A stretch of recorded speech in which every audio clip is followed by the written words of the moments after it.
నెల్లూరు జిల్లా కలువాయి మండలం బ్రాహ్మణపల్లిలోని అంగన్వాడీ కేంద్రంలో పౌష్టికాహార మహోత్సవ కార్యక్రమం జరిగింది. ఈ కార్యక్రమంలో రాపూరు సిడిపిఓ సునంద పాల్గొన్నారు. ఈ సందర్భంగా ప్రభుత్వం అందించిన పౌష్టికాహార కిట్లను సిడిపిఓ తల్లులకు అందజేశారు. ఈ సందర్భంగా సిడిపిఓ మాట్లాడుతూ పౌష్టికాహార పిల్లలకు ఎంతో మేలు జరుగుతుందని తెలిపారు.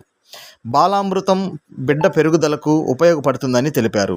ఈ కార్యక్రమంలో సూపర్వైజర్ పద్మ, అంగన్వాడీ కార్యకర్తలు, తల్లులు, మహిళా పోలీస్ కీర్తి తదితరులు పాల్గొన్నారు.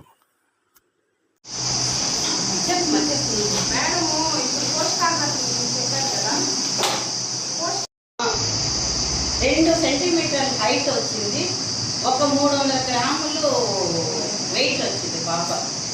ఆ లో బర్త్ వెయిట్లో ఉన్న పాప ఆ బాలామృతం తిరిగిన దానివల్ల ఆ 300 గ్రాములు పెరిగేటట్టుగా తల్లి సంతోషము అసలు చెప్పలేక అంత హ్యాపీ అయింది.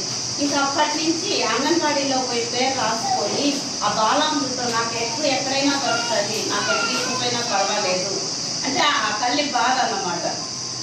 నాకు బాలామృతం మాత్రం ఖచ్చితంగా ఇవ్వాలి. ఆ డైరెక్ట్ సిమిలాస్ అసలు వాడేది కాదు. ఇదే ఈ బాలామృతము, ఈ పాలు, ఈ ఫుడ్లు అంగన్వాడీలో పెట్టుకొని వాడేది. తర్వాత ఒక ఉప్పు అనేది తయారు చేసుకున్నది. పప్పు,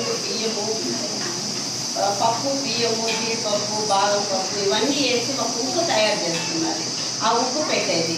తర్వాత carrot rice, beetroot rice, beans rice, తర్వాత వచ్చి గుమ్మడికాయ మనం పెడతాము అసలు పిల్లలకి. ఆ ఏజ్లో గుమ్మడికాయ రైస్ ఏ విటమిన్ ఎక్కువగా ఉంటుందండి, అది పెట్టేది.